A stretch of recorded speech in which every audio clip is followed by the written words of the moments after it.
আজ আমরা brain tumour রোগে আক্রান্ত খাতড়া থানার ডোমনাশোল গ্রামের মিলন বাউরি ভাইয়ের আর্থিক সহযোগিতার জন্য খাতড়া রাস্তায় ও দোকানে দোকানে কালেকশন করি।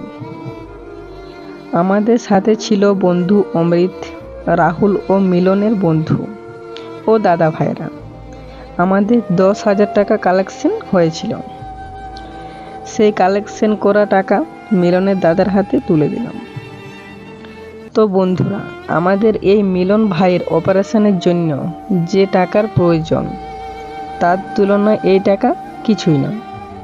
তাই আমি রিকোয়েস্ট করছি, আপনি আপনার সাধ্যমতো কিছু টাকা দান করুন। আর লাইক, কমেন্ট ও ফলো করতে বলছি না, কিন্তু একটা শেয়ার অবশ্যই করুন, কারণ আপনার একটি শেয়ার এমন কোনো ব্যক্তির কাছে পৌঁছাবে যার কাছে বেশি কিছু অর্থ দান করার মতো সামর্থ্য রয়েছে। তাই প্লিজ শেয়ার অবশ্যই করুন। ও অনেক অনেক ধন্যবাদ খাতড়া বাজার ব্যবসায়ীদের ও আজ যারা মিলন ভাইয়ের চিকিৎসার জন্য সাহায্যের হাত বাড়িয়ে দিয়েছেন।